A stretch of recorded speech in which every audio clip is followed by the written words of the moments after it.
The sky over Blackthorn Kingdom was still black when the pain began. Illyra Vasco woke with a gasp, her hand flying to her wrist. A strange warmth spread across her skin, faint but unmistakable, like a candle flame pressed beneath the surface. She sat up in the small servants' room she shared with two other girls and stared at the mark forming there. A crescent moon, pale silver, glowing softly in the darkness. She had heard stories about this mark. Every wolf shifter in the kingdom knew what it meant.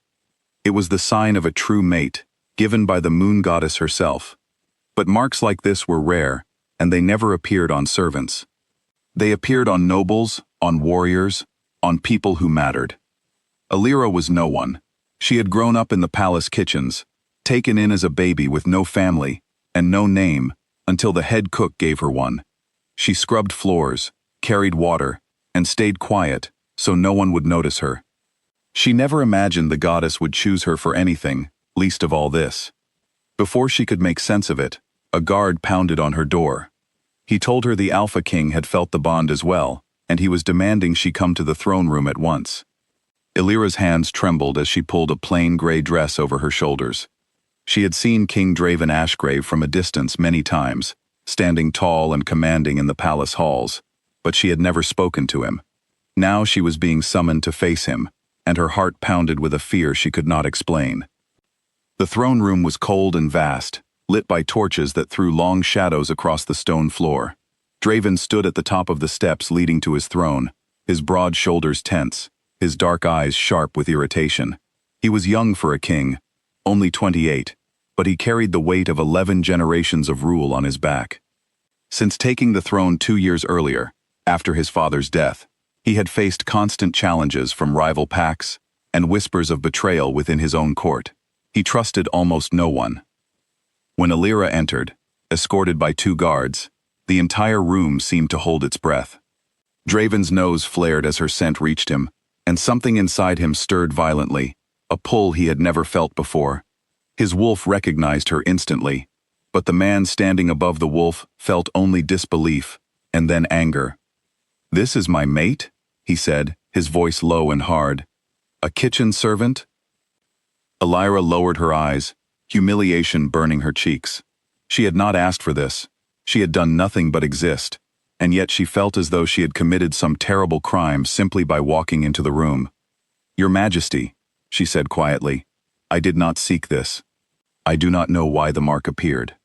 Draven descended the steps slowly, circling her the way a predator studies something unfamiliar. The advisors standing along the walls exchanged nervous glances. Everyone in the kingdom knew what a king's rejection meant. It was rare, and it was cruel, but it was within his right. "I have spent my life preparing to rule beside someone who understands power," Draven said. "Someone with lineage, with strength, with the ability to stand at my side in front of enemies who want nothing more than to see this kingdom fall. I cannot accept a bond with someone who has none of that." The room went silent. Illyra felt something crack inside her chest, though she was not entirely sure what. She had never thought of herself as someone deserving of a king's love, and yet hearing his words spoken aloud in front of the entire court felt like a wound she would carry for a very long time. "I reject you," Draven said, the words falling like stones. "The bond ends here." Rejection was more than words among wolf shifters. It was a splitting of the invisible thread that connected 2 souls. Illyra gasped as the pain hit her, sharp and sudden, as if something inside her had been torn away. She staggered, but did not fall. She would not give him the satisfaction of watching her break in front of everyone. "As you wish, Your Majesty," she whispered, and then she turned and walked out of the throne room with as much dignity as she could gather, though her legs felt weak beneath her. News of the rejection spread through the palace before the sun had fully risen. Servants whispered when she passed. Some looked at her with pity, others with quiet judgment, as though she had done something wrong simply by being chosen. The head cook, a kind older woman named Berta, pulled Illyra aside and told her she no longer had a place in the main kitchens. A rejected mate carried a kind of shame that made others uncomfortable to be near, as if bad luck might rub off on them. Illyra was given a small cottage near the edge of the kingdom, far from the palace walls, and told to keep to herself. She did not argue. She was too tired, too hollow to fight for a place she had never truly belonged to anyway. The days that followed were quiet and lonely. Alira spent her time tending a small garden behind the cottage, trying not to think about the ache in her chest that never seemed to fade. Rejected mates were known to grow weaker over time, their wolves withering from heartbreak, though Alira had never even met her own wolf. She had never shifted in her life. She had always assumed she simply did not have the ability, though every wolf shifter was supposed to be born with an inner wolf waiting to awaken. One afternoon, while gathering herbs near the forest edge, she came across an old woman sitting beneath a twisted oak tree. The woman had sharp eyes despite her age, and watched Alira with an intensity that made her uneasy. "You carry an old blood," the woman said suddenly. "Older than you know." Alira froze. "I'm sorry?" The woman gestured for her to sit, and despite her caution, Alira did. The woman introduced herself as Marin, once a healer for the royal family before she was exiled decades ago, for reasons she refused to explain. She studied Alira's face for a long moment before speaking again. "There was once a line of female alphas in this kingdom," Marin said. "The Lunar Queens. They ruled through their own strength, not through marriage to a king. The Ashgrave family feared their power, and, generations ago, fought a war to end their line.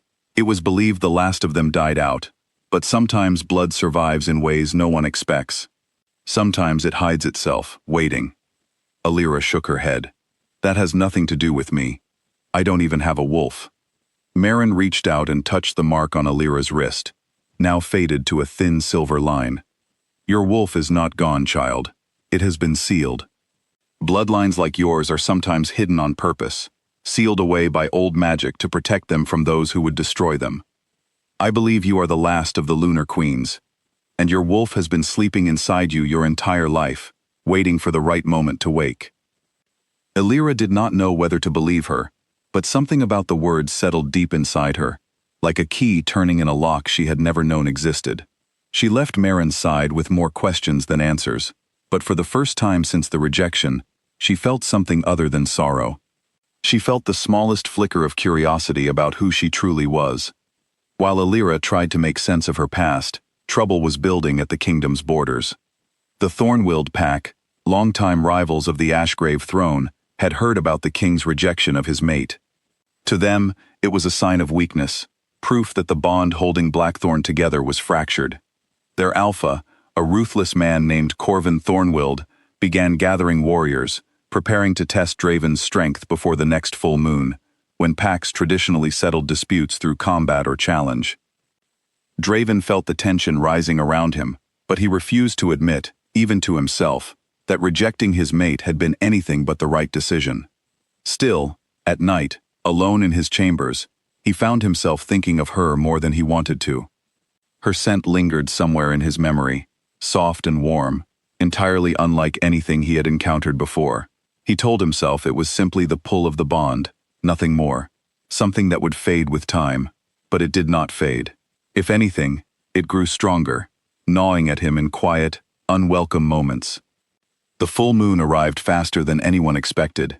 That night, the sky turned a deep, glowing silver, and the entire kingdom felt the pull of its power. Alira, restless and unable to sleep, walked out toward the forest edge near her cottage, needing air, needing space to think. She did not notice the shadows moving between the trees until it was too late. Thornwild's scouts had crossed the border, testing the strength of Blackthorn's outer defenses before their alpha's planned challenge.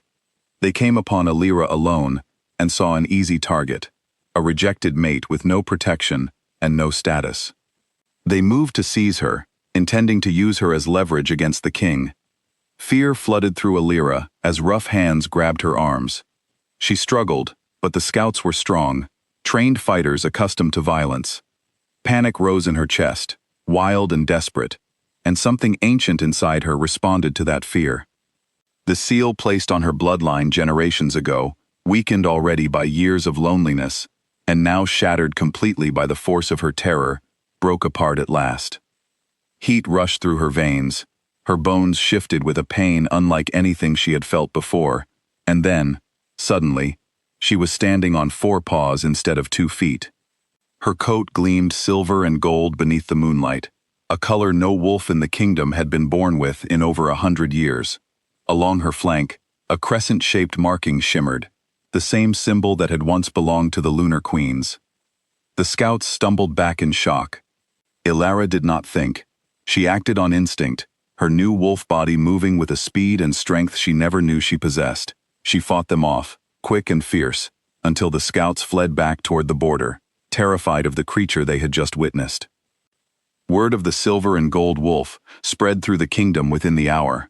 Draven, patrolling the border with his own warriors, felt the shift in the air the moment Illyra's wolf appeared. A pulse of ancient power he recognized instantly, though he could not explain how.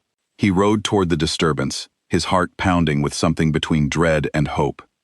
When he arrived, he found Illyra standing in wolf form over the fading tracks of the fleeing scouts, moonlight pouring over her fur like liquid silver. She turned toward him, her eyes glowing faintly, and in that moment, Draven felt the bond between them roar back to life, stronger than before, undeniable. He dismounted slowly, his warriors watching in stunned silence. As he approached, Illyra shifted back into her human form, breathless and trembling, though not from fear this time. Draven removed his own cloak and placed it gently around her shoulders, an act so small and so unlike the cold king who had rejected her at dawn that the warriors around them exchanged uncertain glances. By the time they returned to the palace, the news had already reached the pack elders. They gathered in the throne room, along with nobles and warriors, all drawn by whispers of the silver wolf and the crescent mark. Meryn appeared as well, stepping forward to confirm what the elders already suspected. Illyra was the last living descendant of the Lunar Queens, the bloodline the Ashgrave family had once tried to erase. The mark on Illyra's wrist glowed brightly, matching an old carving on the ancient throne that had sat untouched for a century, a crescent crown believed to belong to a line long thought extinct. The elders declared, with certainty rooted in centuries of tradition, that Illyra was not simply a mate, she was a queen in her own right, entitled to rule through her own strength and bloodline, regardless of any bond to the king. Draven stood before the gathered pack, the same pack that had witnessed his cruelty at dawn. Slowly, deliberately, he knelt before Illyra, lowering his head in a gesture no Ashgrave king had offered anyone in generations. "I was wrong," he said, his voice carrying through the silent room. "I let pride blind me to what stood in front of me. I do not ask for your forgiveness as a king. I ask for it as a man who nearly lost something he did not understand he needed." Illyra looked down at him, feeling the weight of the crown that was hers now, not because he had given it to her, but because it had always belonged to her bloodline. She thought of the humiliation she had endured, the loneliness of the cottage, the quiet ache that had followed her every day since the rejection.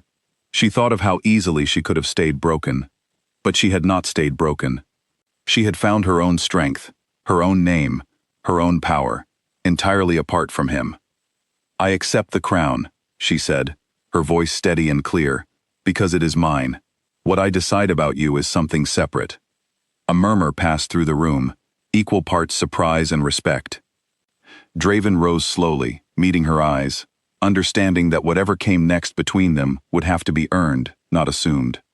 As dawn broke over Blackthorn Kingdom once again, full circle from the morning it had all begun, Illyra stood at the top of the palace steps, no longer a servant girl cast aside before sunrise. She was a queen, chosen not by a king's mark, but by her own blood and her own courage. The kingdom watched her with new eyes, and for the first time in her life, Illyra Vasco did not feel invisible.